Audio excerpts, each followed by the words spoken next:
नमस्कार दोस्तों, आज की इस वीडियो में हम पढ़ेंगे वास्तविक संख्याएं, जिसको इंग्लिश में रियल नंबर्स कहते हैं। तो ये वीडियो है वास्तविक संख्याएं का पार्ट 1।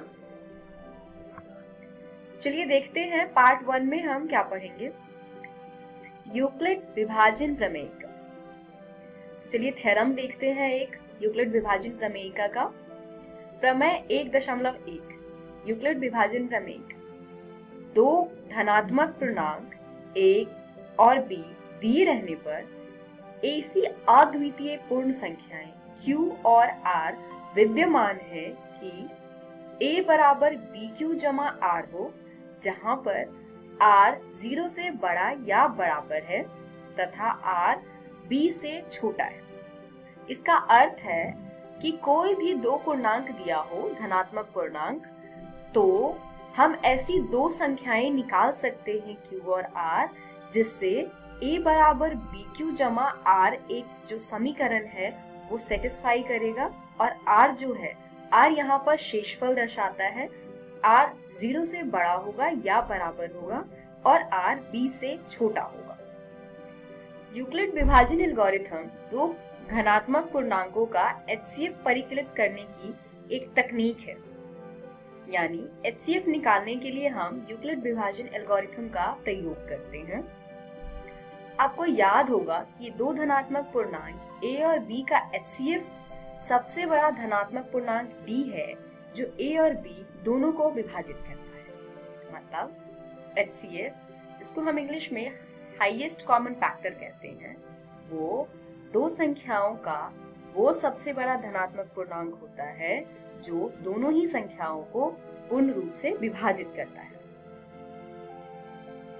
दो धनात्मक पूर्णांकों, मान लीजिए c और d, जहां c d से बड़ा है, का HCF प्राप्त करने के लिए नीचे दिए हुए चरणों का अनुसरण कीजिए। यानी ये वो सारे स्टेप्स हैं, वो चरण हैं जिनका हम प्रयोग करते हैं दो धनात्मक पूर्णांकों का HCF निकालने के लिए।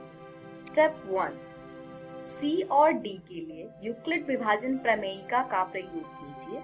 इसीलिए हम इससे Q और R ज्ञात कर सकते हैं कि C बराबर DQ जमा R हो, जहां C दोनों संख्याओं में से बड़ी संख्या है, बराबर D छोटी संख्या, Q भाजक जमा R शेषफल।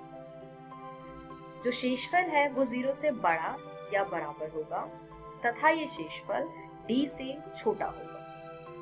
चरण 2 यानी स्टेप 2, यदि r 0 के बराबर, यहाँ पे हमारे पास दो केसेस आते हैं, या r 0 के बराबर होगा या r 0 से बड़ा होगा। तो यदि r 0 के बराबर है तब d पूर्णांकों c और d का HCF है और यहीं पे हमारा हल प्राप्त हो जाएगा। दूसरा केस, यदि r 0 के बराबर नहीं है तो d और r के लिए यूक्लिड विभाजन प्रमेयिका का फिर से प्रयोग कीजिए। स्टेप 3, इस प्रक्रिया को तब तक जारी रखिए जब तक शेषफल 0 ना प्राप्त हो जाए। इसी स्थिति में प्राप्त भाजक ही वांछित HCF होगा। चलिए एक प्रश्न देखते हैं। 4052 और 12576 का HCF यूक्लिड विभाजन एल्गोरिथम का प्रयोग करके ज्ञात कीजिए। हल। पहला चरण, यहाँ पे 12576 बड़ा है 4052 से, तो हम 12576 और 4052 पर यूक्लिड विभाजन प्रमेयिका का प्रयोग करेंगे और हमें प्राप्त होगा 12576 बराबर 4052 गुने में 3 जमा 420। चलिए देखते हैं ये हमने कैसे प्राप्त किया। भाग का साइन बनाएंगे। जो इन दोनों में से बड़ी संख्या है उसको भाज्य के रूप में लिखेंगे तथा जो छोटी संख्या है उसको भाजक की जगह लिखेंगे और इसको भाग देंगे। 3 बार में ये आएगा 12156, तो घटाने पर हमें शेषफल 420 प्राप्त होता है। क्योंकि शेषफल 420 0 के बराबर नहीं है, इसीलिए हम 4052 और 420 के लिए यूक्लिड प्रमेयिका का प्रयोग करके निम्नलिखित प्राप्त कर सकते हैं। देखते हैं अब हम इसके आगे अगला स्टेप कैसे लेंगे। ये हमारा पिछला आंसर है। दूसरा हम भाग का साइन फिर से बनाएंगे तथा 4052 जो कि पिछले स्टेप पर भाजक था उसको हम भाज्य की तरह यहाँ लिखेंगे तथा 420 जो पिछले स्टेप में शेषफल था उसको हम भाजक के रूप में लिखेंगे। तो हर बार हमें ये इसी प्रकार करना है, भाजक को भाज्य की तरह लिखना है तथा शेषफल को भाजक की तरह लिखना है। फिर हम इसको दोबारा भाग करेंगे। 9 बार में ये आता है 3780, घटाने पर शेषफल प्राप्त होगा 272। क्योंकि शेषफल 272 0 के बराबर नहीं है तो हम 272 तथा 420 में दोबारा से यूक्लिड विभाजन प्रमेयिका का प्रयोग करेंगे। तो नए भाजक 420 और नए शेषफल 272 को लेकर यूक्लिड प्रमेयिका का प्रयोग करेंगे। इससे हमें प्राप्त होगा 420 बराबर 272 गुने में 1 जमा 148। इसमें हम फिर 420 को भाज्य के रूप में लिखेंगे तथा 272 को भाजक के रूप में लिखेंगे तथा एक आया हमारा भागफल। इसको भाग देने पर शेषफल प्राप्त होता है 148।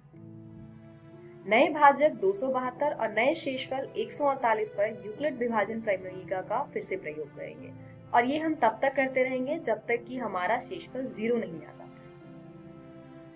अब 148 और 272 को लेते हैं और आगे हल करते हैं। इस पे फिर से यूक्लिड विभाजन प्रमेयिका का प्रयोग करने पर हमें 148 भाजक प्राप्त हुआ है तथा शेषफल 124 प्राप्त हुआ है, जिसपे हम फिर से यूक्लिड विभाजन प्रमेयिका का प्रयोग करेंगे। इससे ये आएगा 148 बराबर में 124 गुने में 1 जमा 24। हम नए भाजक 124 और नए शेषफल 24 पर यूक्लिड प्रमेयिका का प्रयोग फिर से करेंगे और इससे हमें मिलेगा 124 बराबर 24 गुने में 5 जमा 4। अब नया भाजक है 24 और नया शेषफल है 4। इस पर हम यूक्लिड विभाजन प्रमेयिका का प्रयोग करेंगे। क्योंकि ये लास्ट स्टेप है इसलिए इसको डिटेल में देखते हैं। अब 24 को हम भाज्य की जगह पर लिखेंगे तथा 4 को भाजक की जगह पर लिखेंगे। 4 में अगर हम 6 से गुना करते हैं तो 24 प्राप्त होगा, यानी इस स्टेप पर हमारा जो उत्तर है, जो शेषफल है वो 0 आता है। क्योंकि अब शेषफल 0 के बराबर आ चुका है तो इस स्टेप पे जो हमारा भाजक है यानी कि 4 वो इस प्रश्न का उत्तर है, यानी 4052 तथा 12576 का HCF 4 है।